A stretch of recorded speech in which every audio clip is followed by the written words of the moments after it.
The fatal crash of a news helicopter from ABC's Philadelphia station this week is putting a spotlight on the dangers news crews face when taking to the skies to get a story. According to reports, pilot Monroe Smith and photographer Christopher Dougherty were the only two on board the chopper when it went down in a wooded area of Washington Township, New Jersey, killing both. State police discovered the wreckage early Wednesday morning. The helicopter was a 2013 American Eurocopter AS-350 A-Star, which the station leases from the North Carolina-based company, U.S. Helicopters Incorporated.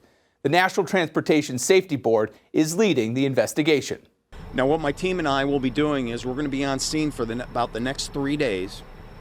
We'll be looking at both what we call the man, machine, and environmental interface, and we'll be looking at anything that may have either affected the accident flight or may have been causal. The crash of the Philadelphia news chopper is one of several the NTSB has investigated in just the past couple of decades, with the agency determining various causes for these tragic incidents.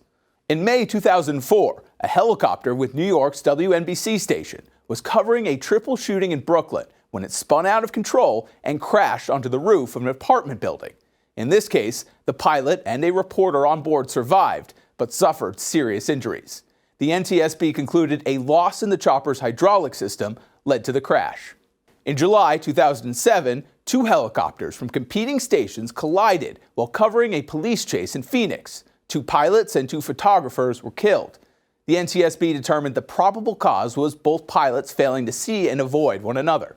In March 2014, a pilot and a news photographer were killed when moments after their chopper lifted from the roof of a Seattle station, it struck two cars and burst into flames. According to the NTSB, the cause was a loss of hydraulic boost to the tail rotor and main rotor controls. In September 2017, a veteran TV reporter at an Albuquerque, New Mexico station died after the helicopter he was piloting crashed. The NTSB investigation suggested the pilot may have been distracted during the flight. Last November, a pilot and a meteorologist from a Charlotte NBC affiliate were killed when their helicopter crashed near I-77. The local police chief said the pilot was a hero after witnesses saw him seem to maneuver the helicopter from crashing into the highway. According to the NTSB, the pilot was training the meteorologist in a simulated news scene at the time.